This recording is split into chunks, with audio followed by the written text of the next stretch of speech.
I am so unbelievably satisfied with what Chaos Zero Nightmare has been for the first day of grinding. I have been on five or so hours, give or take. I had to leave briefly to go watch Chainsaw Movie. By the way, that is a banger, but that's besides the point. Yeah, I wanted to really quickly talk about what this game has to offer because I spoke about it in the beta, and I want to talk about it again now. So I am, as I said, 5 or so hours in. I've done a good amount of grinding. Level 20 is kind of just where I'm breaking. End of chapter 1, beginning chapter 2. And I do have some pretty decent save data kits. So for those who don't know, the save data system is what you use to build characters. It's the kits, it's the artifacts, it's the blanking on other games, it's the relic system, that kind of thing, right? You use this to make a character better on top of them just being a higher level and traces and all that kind of stuff. So, minimizing my screen, you can see there are these cards here. And what are these cards? It's actually a deck building game. So what you're seeing here are cards that are used in combat, and you get these through playing a roguelite style of gameplay. And for those who don't know, roguelite is pure RNG. You go and go and go again, build different kits, build different decks. Essentially, you can customize these characters to your heart's content and make the most ridiculous builds, at least as it currently stands, is what it seems like. And it's just so much fun. I want to mention as well the story up to where I am at with chapter 2, end of chapter 1, everything like that. We did this in the beta, but still, it all still stands. It is really, really good, and it is a breath of fresh air. I have always been someone who hates gacha story. I skip it, and I just grind the gameplay, because that's why I'm there for most games. But this feels like an eldritch horror, Bloodborne type of survivalist thriller of sorts, if you will. It grabs you a bit by the nuts and just kind of takes you for the ride, whether you like it or not, and that's what I love most about it, because it's not apologetic to try and meet an age rating, so to speak. When you kill things in this game, they blow up in a mist of blood. And sure, you can call that edgy and that kind of thing, it kind of is, but at the other end of things, you can understand that it is as well a very, different thing that most games don't typically do, unless you're like a Limbus company or something of those sorts. From what I have played with the game and with its combat, it's really good and really deep, but being such a low level, I haven't really been able to experiment with the deck building, with the team building, and everything like that. I'm also not a disgusting reroller. I don't do any of that. But as you can see from the autoing I'm doing in this battle here, the aesthetics for this, it's like the chibi characters with as well of the kind of gross enemies. Enemy design in this game is sick. You also have this like 2D pop-up you can see on the left-hand side when you use that character's card for selection, because you get a new set of cards each run, and once you use that and the turn's over, you get a new set of cards again. That old hand gets burnt, and it creates this ever-flowing, just smooth experience. And like, yeah, I don't want to say this game is perfect, but it's kind of everything I've been looking for. It really is. It's just so damn unique. And it is a bit of a weird rant to kind of talk about, because I went through these things over in the beta. But it is legitimately something I am just so locked in on and enjoying my time with. I hope that it does stay like this. Okay, I don't need the warning. I am a gamer. But I don't want this game to kind of be like a flash in the pan, and when we get a bit deeper in, it turns into reverse and we don't get any updates that are actually of note. But with the system behind the way you build characters, with the roguelites being pure RNG, and you go and go and go, each run can be anywhere between 10 to 40 minutes, depending on how deep you want to go in it. I think it's a very, very, very good day one. Now, I will also be ending this video on a temple, because I want to see if I am him and get the banner character off rip on no pity, but I also just want to mention that this game isn't perfect, okay? This game is far from perfect. There is a glaring problem, okay? And the problem I have with this game is it's so hard to stream because it is on the Stove engine, okay? And for those who don't know what the Stove engine is, it is like the worst possible system, okay? It is, when you click download to PC on this game, and again, this is more of a gripe, you get a pop-up saying you need to download Stove, blah, blah, blah, and then you get to Stove, okay? And then with what Stove actually is, it's just a terrible, terrible, terrible, terrible, terrible, terrible, terrible, terrible launcher. It feels clunky. I don't know about you, it freezes for me all the time. It is just not built for real fluid use. And I wish this was on the Google Play lounge beta, but it's not. I have to play it through Stove. On phone, it's fine. It's very low maintenance. As you can see, it's very 2D heavy. But I hate Stove, man. I want Stove to die in a ditch and never come back. I want, like, you know, hate pieces to be written on Stove. It is a terrible, absolute god-awful, worse than Epic Games, worse than any other software that isn't Steam. It sucks, all right? And that's a huge drawback for me. It kind of sucks to navigate and deal with, and the knock-on effects of it just not capturing properly and being really buggy and full screen bother the shit out of me. But from what I have read, that is exclusive to Stove. So, not necessarily the game's fault, but I'd be amiss to pretend that my bias could overlook that, because we have to kind of be objective here. But with that being said, actually, let's do the temple now. Let's not wait. Let's just see if we can get it. If we can get... Alright, if we can get Haru off like a temple, no pity, nothing like that. Instantly subscribe, no ifs, ands, or buts, alright? We're on 0 pity. We're on 10, okay? 10 pity in this game. Oh, we're on 0. No, we are on 10. We're on 10. If we actually pull it, you guys owe me a little something, okay? Imagine. Also, the pulling system is pretty generous. It's particularly really... We didn't get anything good, unless it's a fake out. The whole, like, little cutscene thing you get and everything like that, I love the art style. The art style of it is really, really nice. From what I've seen, the mechanics and the pull rates are marginally better than AAA gachas, which I think it is worth admitting that's a bit shit. Oh, Jesus Christ, Rachel. It's a bit average just due to the fact that this isn't a AAA gacha. That being said, I love it to bits. It's everything like that, but the probability rate is 1% on each pull, and including the pity, it's 2.1%. Now, max pity in this game is 70, all right? From what I can read, there is no soft pity, so that's kind of terrible, but not really, because it's only a 70 cap. When you go further and further into it, once you hit 57 for rescue, the acquisition of 5-star targets from the 50F onward increases 4.5. Oh, sorry, yeah. 58 is soft pity, so it's only 12 pulls to max pity. It's not necessarily that bad. 4.5 for each pull, so after, like, what, probably 5 pulls, you're if you get over 65, that is insanely bad luck, alright? That's not that bad. Yes, I will also tell you that this game has 50-50s. I know that's a big, make or break for a lot of people, but for me, 50-50s are whatever. It's a gacha game. Gacha is just gambling at the end of the day. So, you know, it's kind of built into the game that something's got to be against you. So that's whatever. But I do appreciate that. And if that is something you hate, we have other games coming out that are exclusively kind of character direct obtainabilities through story and everything like that. Like, for example, Duet Night Abyss. No gacha. Go play that if you want, alright? Don't complain about a gacha having gambling in it, because gacha is gambling. That argument does bother me. There has to be a balance. I 100% agree between free-to-play, pay-to-win. There has to be something in between that free-to-players can still get most of the things, and then the pay-to-wins get all the bells and whistles of, like, max constellation characters and every character in the game and every weapon in the game, blah, blah, blah.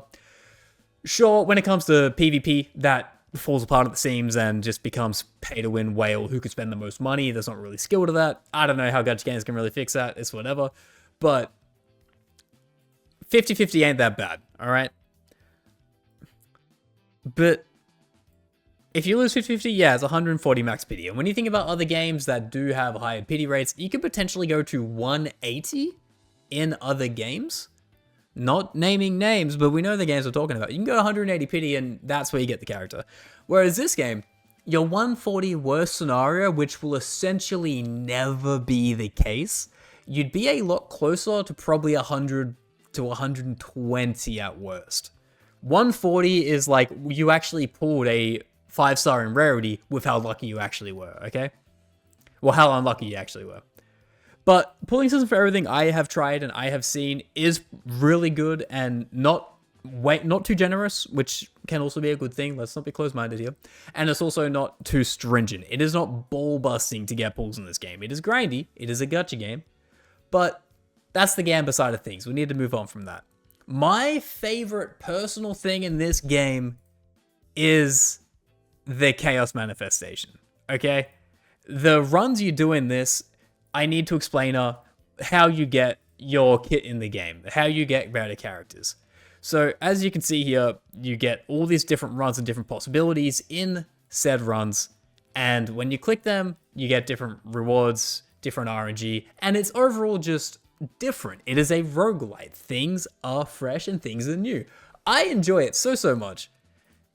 It also shows you what you can and what you can't get through each run. Like, it has all of the ability, all of the kit related stuff as unlockables that you can see directly. So I can add onto my character if I'm really lucky. At the end of a turn, there's 40% chance that I get 2 to 6 fixed damage on random enemies and 200% fixed damage on allies with a random one-hit effect, right? So, like, you can see what you are grinding for. And I can only imagine that when you get further into the game and when you unlock the other chaos manifestations, these ones are going to have different things too. We only have 5 so far. Let the game cook. It is day 1. Each run of this is a healthy 10 to 30 minutes depending on your run that you do. But it is how you do level up your characters and deal with everything like that, okay? So if I was to just show you a quick example of how it does function, we'll go through it right now. You start in a first fight, you get a fate pick. This kind of build your run. Legendary equipment appear as rewards for the next one elite event areas. So if I want to look towards more higher gear, I would pick Revelation. If I wanted to actually go gameplay-wise and gameplay heavy, I would go Friendship because you get a lot better rewards when you get safe zones to heal your characters, detox the stress and everything like that. And yeah, whenever you create a card accepts status of curse cards, 20% chance to create an additional card. That's all locked behind this actual game mode. You're not going to be able to use that in future kits that you would use in the actual end game, which it's only day 1. Haven't seen what it's like yet, but I really do hope it is exactly how everything else is. So at the bottom of the screen, you see this map. This map is very similar to a lot of other games with their roguelite system, but the difference with this game is it is a roguelite. The whole entire premise of 80% of the stuff in here is built around the randomness of being able to build your character. Your direct character is a product of a roguelite run, and that's what I love. You can just run these things over and over and over again, and it's such a fun experience time and time again. This game does have a stamina system. All things being considered, all things being said, it is a hub-based gacha game that is going to happen. I do need to mention that, which can be in minus. I don't believe the stamina system in this is different from what I understand. However, I'm not exactly sure. After turning, you can continue to battle progress. You want to escape? Yes. I will check if there is a... Yeah, there is. So at the end of each run, I believe. At the end of each run, you do use one of these credits at the top here. Yeah, loot certification card. Identification cards for the official transfer of loot recovered from Chaos. Up to 4 issued, 1 to consume each loot is covered. The only authorized captain holding a certification card can retrieve loot inside Chaos. Yeah, so there you go. When you want to get the top tier loot and stuff like that, it does cost a redeemable. But it's not to say you can't just run these for the fun of it if you really wanted to, okay? How these regen, I actually don't know yet, but the runs themselves do take a considerable amount of time. That's also worth considering too. But they are a very fun mechanic, and I'd be lying if I said I don't actually look forward to grinding the hell out of this game. It's something I really want to do. So, out of these 3, they're all combat-based. It's whatever. We'll just pick one. It doesn't really matter particularly too much. We'll let it run. I'll see if we can get through the first one and then show you when we get the RNG that's not related to actual combat. Oh man, it's just something. I legitimately I love this game so much. And again, I just want to show like a quick example. Again, this video was very ranty. I don't really know the end point of it. I just want to tell you guys I am alive and I haven't been gaming for a multitude of reasons with my network and issues like that, but I will be coming back heavy with playing this game like crazy. Whether it's YouTube videos like you're watching right now, or whether it's streams, I'll figure it out when stuff is like stable on my end. It's been a bit insane.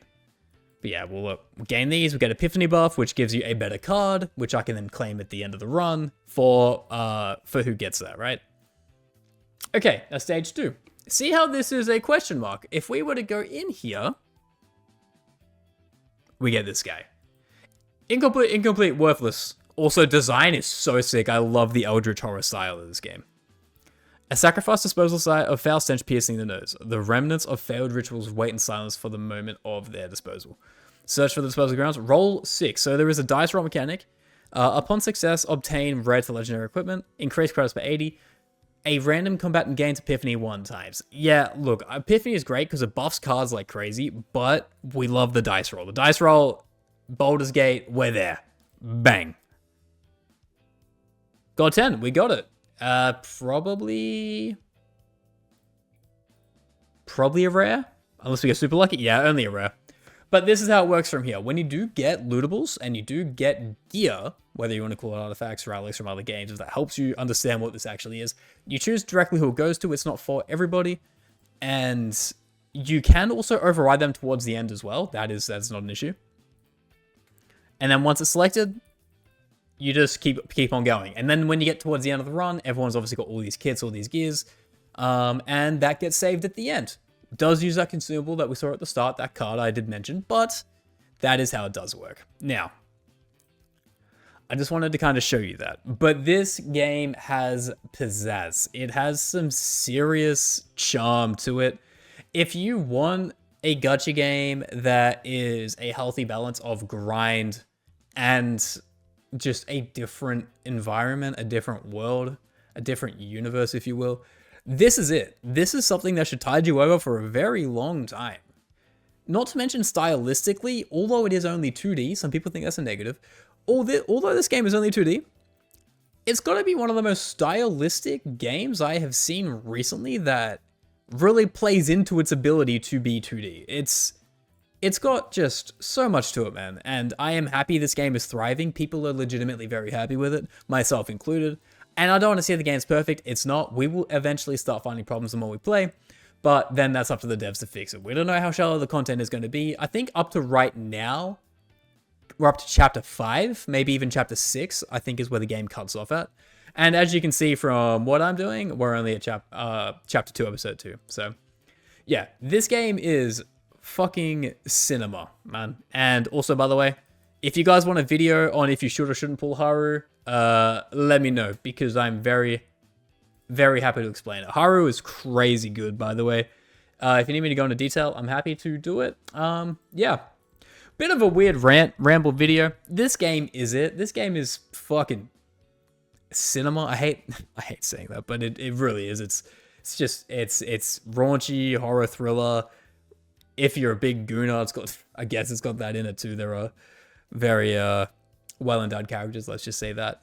And yeah, tell me what you think on your day 1 of this game. I will be more intertwined with it and the community and everything like that. If you want to leave me a subscription, or if you want to watch my streams here or on Twitch, whichever one I am actually live on when I fix my computer because it's being annoying, feel free. Also join Discord and tell me what you think there, because yeah, I am all in on this game. I am here until endfield at the least, maybe even after.